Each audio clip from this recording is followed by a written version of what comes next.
I wasn't able to find where he was, so I drove to Entebbe. I met the president, and the president told me that he was not aware, given no order. You drove to Entebbe to meet Museveni and ask about your personal assistant. And this thug is going to go on and tell you about due process. Oh, we need to follow due process. Dude, you went to the president of a country to ask about your personal assistant, and you want to teach me about due process? How about you follow the due process? You're going to listen to him. But imagine, he went to Museveni and be like, hey, Muhoozi had warned about the abduction of this guy, abducted him, posted pictures of him naked on social media. But he goes to Museveni.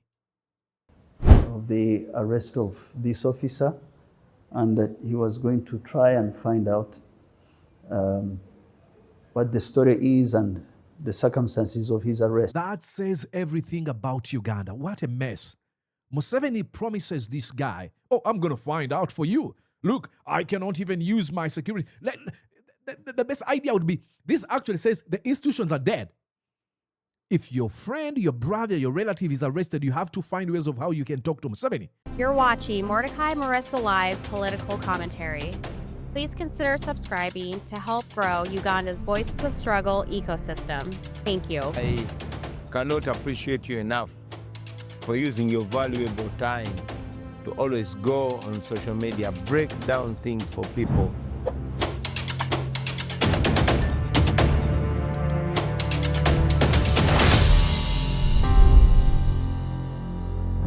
All right, ladies and gentlemen, welcome to the show. Mordecai Murisa here. I hope you're having a wonderful time. I ask you to do the three magical things you usually do to make this message go far and wide, and that is liking, commenting, and subscribing to this feed, and that goes a long way. Ladies and gentlemen, now you know what we reported about yesterday about the abduction of Odrek Rwabwogo's personal assistant. Odrek Rwabwogo being Muhoozi Kainerugaba's brother-in-law. Now, he's publicly come out to plead with Muhoozi to release his personal assistant following this abduction that sort of sent shockwaves through Uganda's political establishment. But really what Rwabwogo revealed next is what is more explosive. He said that after learning that his personal assistant had been taken, he contacted the dictator Yoweri Kaguta Museveni to find out whether Museveni himself had ordered or authorized the operation that saw his personal assistant being abducted. According to Rwabwogo, Museveni told him that he had no idea. He didn't order the abduction of his personal assistant, let alone know about this. Now, I want to take a moment and think about that, ladies and gentlemen. If Odrek Rwabwogo, a man married into this first family, has to call Museveni to find out whether his own son ordered the detention and abduction of his personal assistant, what does that say about who is really in control? Why? And then there's an even bigger problem here, or a question. If Muhoozi Kainerugaba warned that Odrek Rwabwogo's personal assistant is going to be abducted, and the assistant was subsequently abducted, why did Odrek Rwabwogo run to Museveni for help? I mean, why not confront your brother-in-law, Muhoozi Kainerugaba? The question is Odrek Rwabwogo afraid of his own brother-in-law, Muhoozi? And lastly, if someone this close to Museveni feels compelled to publicly plead for help, what hope does an ordinary Ugandan have when his or her people are abducted, tortured, disappeared, and have no direct access to the president of Uganda, Yoweri Kaguta Museveni? It is unbelievable. And I'm going to show you this press conference where, I mean, this man, just like Muhoozi Kainerugaba, he has no appeal, he has no charisma, he doesn't have it. He has this weird smug. Okay, welcome to Mordecai Murisa. Let's go and watch this. Okay, this is Rwabwogo. Listen. The first is the arrest of one of our senior officers in the organization. So 10:30 p.m. yesterday. do you realize he uses the term arrest? He doesn't want to use the term abduction. This is all by design. Noam Chomsky's Manufacturing Consent tells you how language can be used. He's here trying to downplay the actions of Muhoozi Kainerugaba. Oh, the arrest. Today, I was seeing off international visitors who had been with us over the weekend and was notified that one of our officers had been picked up. And I quickly went through all the security agencies, police, DIS, SFC. I hope you know those acronyms. And I wasn't able to find where he was, so I drove to Entebbe. I met the president, and the president told me that he was not aware, given no order. You drove to Entebbe to meet Museveni and ask about your personal assistant. And this thug is going to go on and tell you about due process. Oh, we need to follow due process. Dude, you went to the president of the country to ask about your personal assistant, and you want to teach me about due process? How about you follow the due process? You're going to listen to him. But imagine, he went to Museveni and be like, hey, but he knows Muhoozi had warned about the abduction of this guy, abducted him, posted pictures of him naked on social media. But he goes to Museveni. Of the arrest of this officer, and that he was going to try and find out what the story is and the circumstances of his arrest. That says everything about Uganda. What a mess.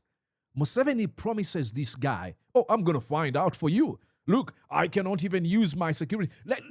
The best idea would be, this actually says the institutions are dead. If your friend, your brother, your relative is arrested, you have to find ways of how you can talk to Museveni. Police can do nothing.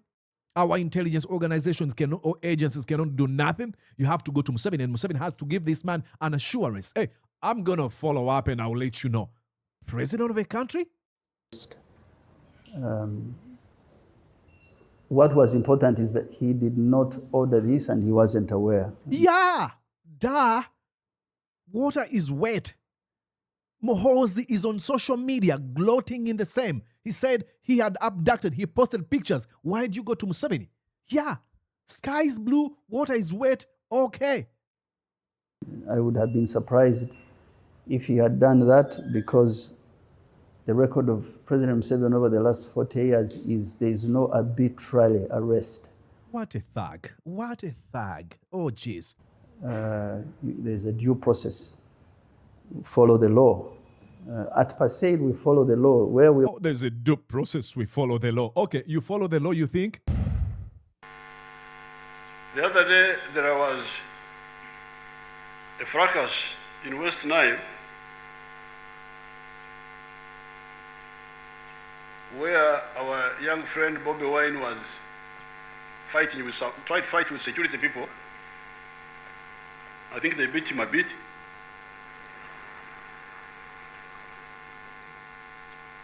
And then they came and said, oh, member of parliament was beaten. Where I said, okay, let me study how he was beaten.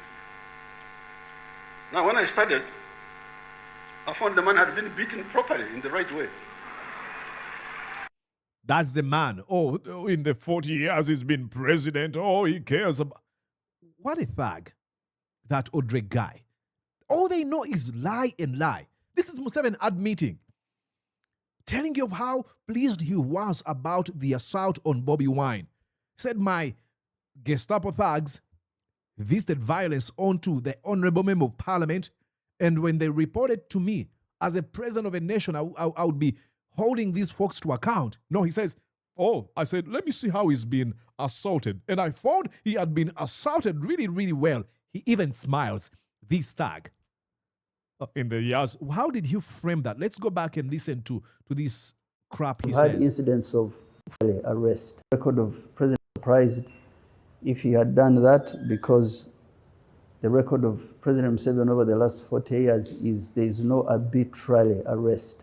Shut up. In the record of 40 years, there's no arbit. Shut up, you. These people are all lies. I mean, I'm not surprised. And then in this press conference, I'm not going to play you the entire thing, but he says Then I realized that's when I was a born-again Christian. He's a liar. Okay, let's go here too, where he's afraid of mentioning Muhoozi's name. Listen, I think was around here. Yep. PASAID as an institution, the advisory committee and its secretariat is really what I speak for. And there are some questions which should be answered by the people who have posted those pictures, which, in my opinion, should not be in our ambit. Is extremely, extremely smug. Where's the sense of urgency? Does he really care? Oh, there are people who have posted those pictures. There's only one person who has posted those pictures, and that was Muhoozi Kainerugaba. Why are you afraid of mentioning his name? He doesn't care. He's just sipping on mineral water. Let me pose. Let me try to behave like I'm an elite. This is how I talk. I don't even care. My personal assistant, they abducted him and undressed him, but I can show you how smug I am and condescending because I am Rwabwogo. This is a thief. So I really don't know the circumstances under which the pictures were taken or posted, but for us as PASAID, we stick to the law. We stick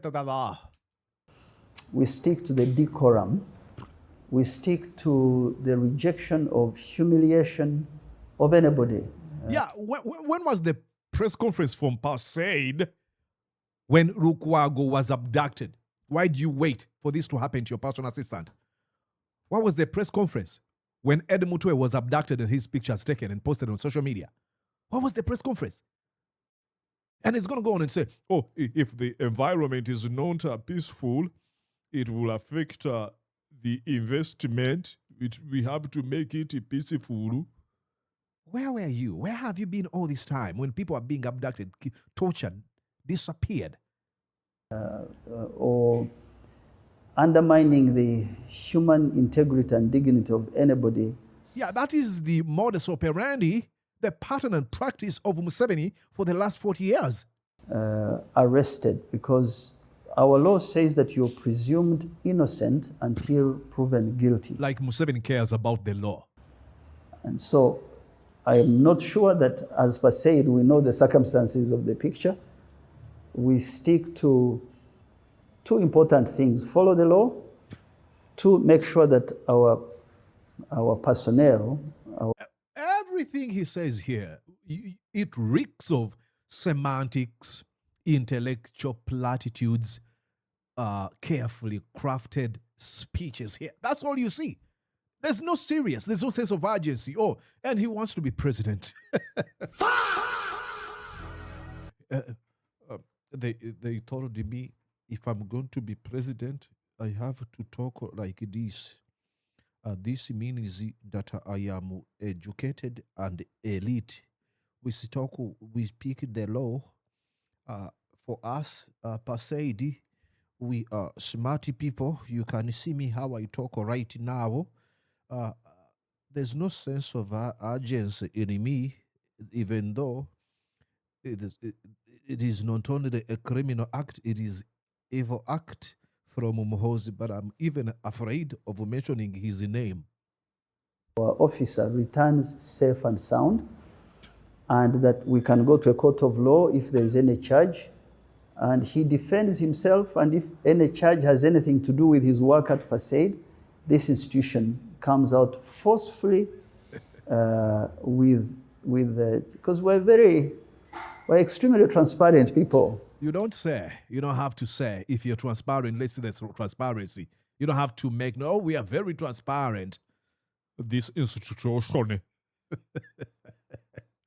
Let's go in here. These people think Ugandan people are stupid. Listen. Hide our faith.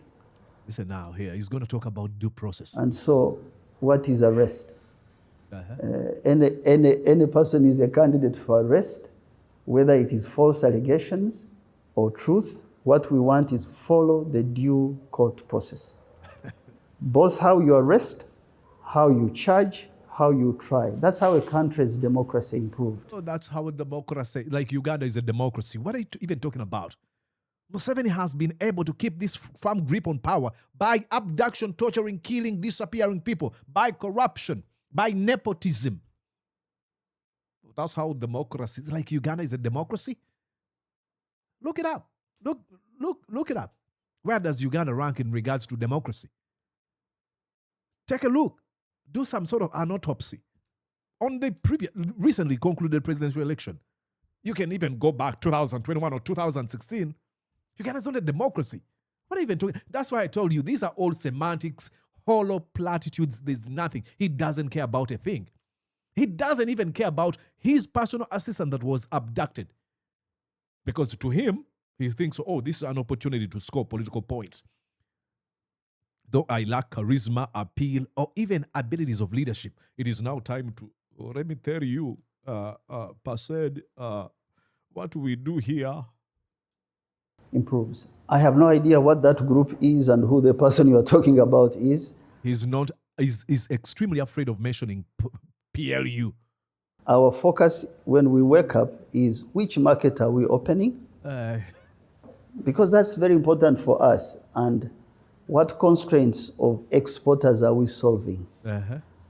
And who supplies the market we open? He or she who supplies needs education, needs to understand omutindo standards. That's why you hear us teaching mindset change, why you hear us talking about governance and reforms, because we know that society grows by leaps and bounds. So I will disappoint you. I don't read those tweets. I don't read, I am not on the same group with them. He doesn't read Muhoozi's tweets. Who are you fooling? Whom are you fooling? Oh my God. Some people sometimes send them to me. When I reckon that it's a heap of rubbish, I don't need to answer. Sometimes he looks at Muhoozi's rubbish. I mean, that's all he's been posting. When it is life-threatening, like now one of our officers, that's what we are doing. Then just shut up. Why do you wait for one of our officers? It's been life-threatening for Ede Mutwe, for Elias Lukwago, for Dr. Chiza Besigye. Why do you wait for this guy? Follow the law. When there is some grain of truth, we refer them to our lawyer. That's what we do. We keep our heads and our eyes focused where we are going. Three things. First, we had our own internal staff meeting. Let's go here. This is the last clip I'm playing you. I mean, this guy, what a disappointment. To me, is get hard as it is, dedicate difficult situations. So my advice is let's stick to the Constitution, even as hard as it is. Like when? When did we stick to the Constitution? In 2005, Museveni bribed members of parliament, each with 5 million shillings. Then when he realized that he was clocking 75 and the Constitution barred him from running, you know what he did? He dispatched his jackbooted thugs, the Special Force Command Gestapo thugs, to go and beat members of parliament. When was the Constitution? What are you talking about? Are you learning from Mars? Our behavior needs to match what the law and the text says. And as leaders of institutions, or small or big, need to know that there is such a thing that binds us together, which if we violate blatantly, it hurts all of us. If there is indiscipline on the road, even the disciplined ones can't drive. Museveni has been indisciplined for the last 40 years, and that's why you see Uganda uninvolved. Looks like a third world war. Fill in the blank. He doesn't care about a thing. Zero. Zilch. Zero. He's just there to flap his gums and pretend like he cares and, this is time for me to score political points. He's been desperate and fighting to make sure that people notice what he's trying to sell. He wants to present himself as a better version, distance himself from the dictatorship of Museveni. He's part of it. There's no way. You cannot separate yourself from Museveni. And it is evident here when he began this tirade, a diatribe, where he says, in the 40 years of Museveni, it has been a due process. He's a thug, he's a liar, he's a thief. Don't care about Rwabwogo. They take you for granted. They think that you're stupid. They want you to think. And again, there are some folks, of course, I'm not surprised, who have been given money on social media. You usually see them regurgitating, running with these talking points of Muhoozi or Odrek Rwabwogo. There's no difference between Muhoozi and Rwabwogo. They're the same. These are different sides of the same coin. They've been produced, and they've been all produced by the Museveni himself, the regime itself. Don't fall for any of them. Just enjoy the fight. What a complete hypocrite. An opportunist, a charlatan, a user. His personal assistant is under. And two things here. Either they're just, this is choreographed, all what we're seeing. It is just a game where they want us to now, start choosing sides. Or if it's not that the case, then this exposes this man, Rwabwogo. He doesn't care. Did you notice any sense of urgency? Like, did you see a scintilla of sadness, of even caring about this man that was abducted? Zero. And that's who they are. They don't care. An apple doesn't fall far from the tree. He's not a son of Museveni, but hey, tell me who your friends are and I'll tell you your character. This is birds of the same feather flock together. Museveni and Muhoozi and Rwabwogo are the same. And with that said, like, comment, and subscribe. I'll be back soon. Stick around. Bye-bye for now. Did you enjoy what you just watched? I'm sure they did. I'm going to guess that you did. How about you consider subscribing to Mordecai Marissa Live YouTube channel? Thank you.